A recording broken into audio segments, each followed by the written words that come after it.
Meghan Markle's shocking humiliation in Geneva finally proves that she has just gone mad. Meghan Markle, the Duchess of Scamalot, she has taken her scams abroad again. This time she seemed to be flying solo. I guess she left Prince Harry at home. He's probably so happy. What do you guys do at home?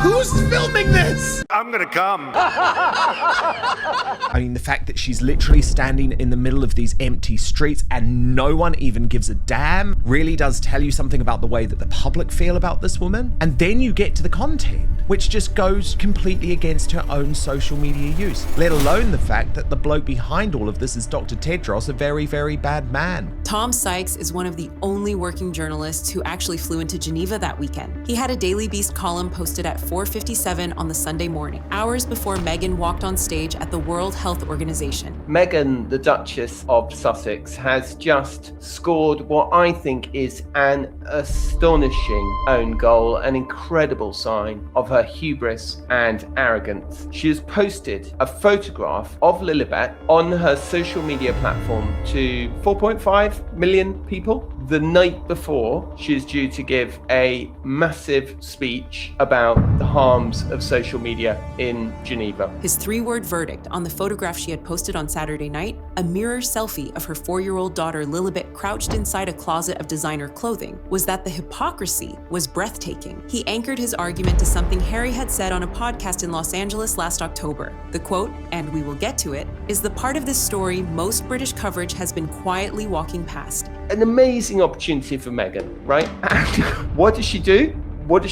She, hours before this vital event, Meghan chooses to post a photograph of herself smirking, basically, wearing this kind of very fancy lilac outfit with Lilibet sort of crouched at her feet, sort of worshipping her, oh, mummy, you look so beautiful, you look so gorgeous. And before anyone says Meghan has every right to post her own daughter, hold on, because Sykes did not write that she doesn't. He wrote something sharper. He wrote that not showing a child's face does not prevent that child from becoming a social media star. If anything, he wrote, it manufactures a curiosity gap. A 4-year-old, he wrote, cannot meaningfully consent to having their image broadcast to millions of strangers. And the problem that I have, particularly with this now, or not my personal problem, but why I just think it's incredibly unwise of this couple to do this, is that increasingly at the center of this commercial operation is Lilibet. She is increasingly the cheese, the bait, the whatever you want to call it, to draw people into these photographs. This is the story of those 19 hours between the photograph and the speech, the journalist who watched both, and what is hiding inside the closet. The setting first, Sunday, the 17th of May, Place des Nations in Geneva, the square opposite the European headquarters of the United Nations, just up the road from the broken chair sculpture that has stood there since 1997. The World Health Assembly opens the next morning, and the World Health Organization has invited Meghan to open something called the Lost Screen Memorial. Nobody's there, so why does Meghan Markle need security? There's a street with cars behind her, no crowds, people walking by, not caring. Nobody cares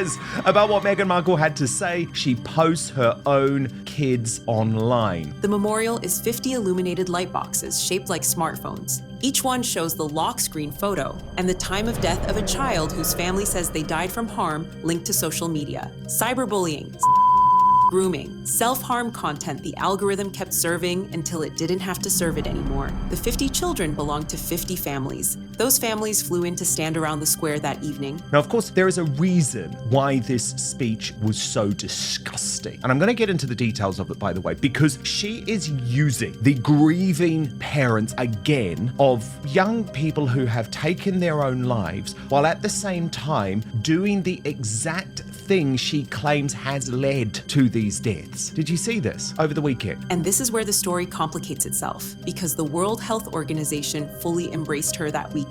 The Director General, Dr. Tedros, introduced her himself. He thanked her for her leadership. The next day, he gave her a WHO field vest and said on the record that it was a gesture of his regard for her commitment to promoting and protecting people's health. Seriously? These We're living in a parallel universe, a universe of delusion. And this is again another example of Meghan trying to cosplay Diana, very obviously. But she's done nothing for our health. Actually, she's probably been very bad for our mental health around the world, if we're honest, because she just annoys us all so much. So the cause is real. The endorsement is real. Whatever lands in the next 10 minutes, those two facts stay on the table. Meghan walked to the podium in a black Giorgio Armani trouser suit, hair in a low bun. The watch on her wrist was Princess Diana's gold Cartier Tank Française, the one Diana wore, the one Meghan has been wearing for some years now. Then she opened her mouth and gave the speech. These were her words, not paraphrased. These are the words on the World Health Organization's own published transcript. Children today are being shaped by systems designed to capture attention at absolutely any cost. That's crazy. Relentless algorithms, exploitative engagement, and endless exposure to harmful content that they are not seeking out. Sorry, I'm just obsessed with the two women standing behind her about to cross the road. And they don't even bother to wait. They don't even bother to wait to the end. She said advancing technologies like AI are not just repeating past mistakes. They are accelerating and amplifying them. The risks are compounding. We are seeing new forms of harms emerge faster than our systems and ourselves are prepared to respond, affecting children at alarming scale and across borders. And then she said the line, the one Tom Sykes singled out within hours. Children must be saved by design, not saved by chance. This is such a crazy thing to say. Because danger now travels globally, Wow. instantly, Woof. invisibly, What? and intimately. Stop it. And our protections must do the same. She built a metaphor around it. We did not tell parents to create their own seatbelts, she said. We did not tell parents to create their own seatbelts. We did not ask children to test unsafe medicine. What are you talking about? We did not shrug at poisoned water or defective toys and call it the price of progress. What the f are you saying? We acted, and now the world must act again. You shut the f up or I'll I tried so hard. The speech was good. The cause is real. 50 families standing in that square. That all stays on the table. The question is not whether the speech was good. The question is whether the speech belongs with the person who was giving it. That was the rhetoric. Here is the reality. Saturday night in Montecito, roughly 8 hours before Meghan boarded the plane to Switzerland, she opened her Instagram and posted a photograph. Meghan posted Mama's little helper with the so-called daughter there, maybe shining her shoes, but very much part of the merch sheen operation, because at the front of the shot was the Armani dress and black shoes that Meghan would wear to the event. The child's face is not visible. Back of the head, red ponytail, no profile in the mirror. The Sussex camp protects faces. They have done it here too. Sykes is the journalist who flew in. He is one of the only ones. He had the column up before Meghan had her shoes on, and he used those 3 words. Hypocrisy, absolutely breathtaking. I felt that it was such a tone-deaf image. Those are his words. Daily Beast, the Royalist column, Sunday morning timestamp on the Post. We are saying it twice because the clock matters. Saturday, the Post. Sunday, the speech.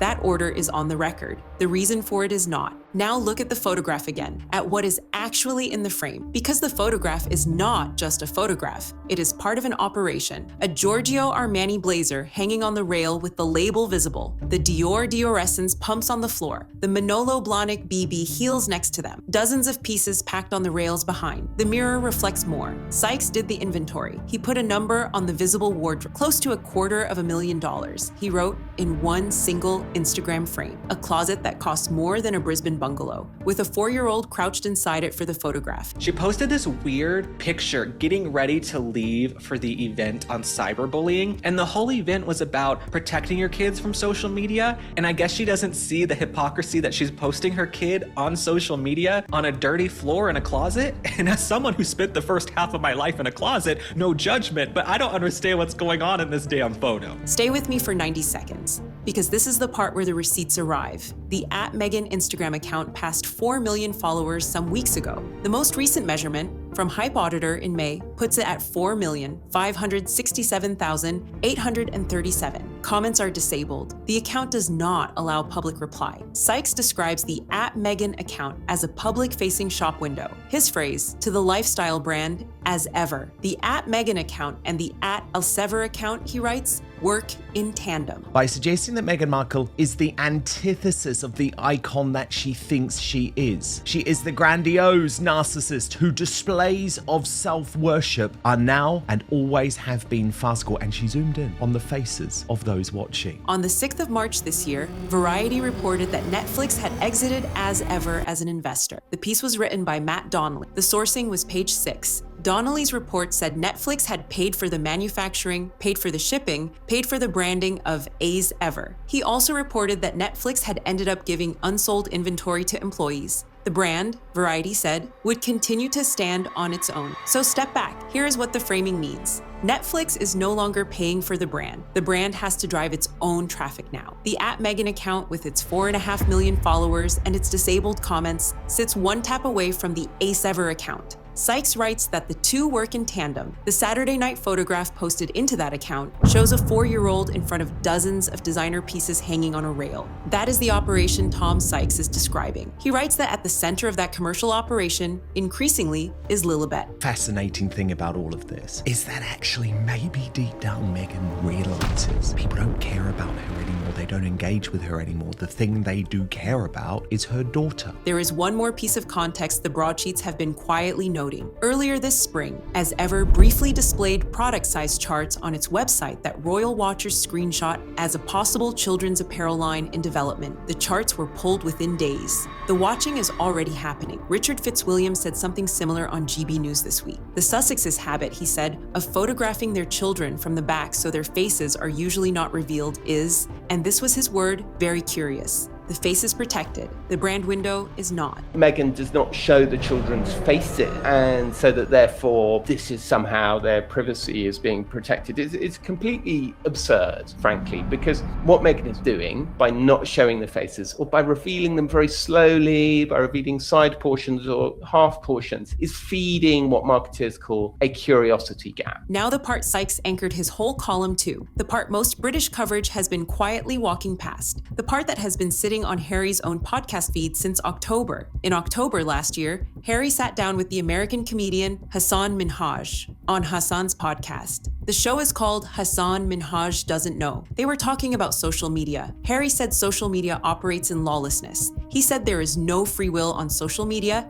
as it stands. He said the people at the heart of it want to farm our children's mindset and market it for themselves. And he used 2 words for the people running those platforms: really evil, wicked. The incentives are all to keep kids online for as long as possible, to farm and process your thinking, your thoughts, and just literally keep you there for as long as possible so they can make as much money as possible. Yeah. Just acknowledge the reality of the fact that there's some really evil, wicked people at the heart of this who want to farm our children's mindset and market it for themselves. There is no free will on social media as it stands. The platform Harry was describing is owned by a man named Mark Zuckerberg. The Saturday night photograph of Lilibet went up on that man's platform, 7 months after Harry sat down on a microphone and called the people running it evil and wicked. The speech in Geneva is the rhetoric. The closet photograph is the reality. Tom Sykes wrote that line. We are repeating it because no other line in this story lands harder. She told the world to look away from the screen, from a post she had just told the world to look at. That is the moment the loop closes. The husband says social media is run by evil people. His wife uses that exact platform to put their 4-year-old in front of $250,000 of clothing. You know what she's doing there, right? She's talking about her own trolling, because that's what this is all about, mark my words.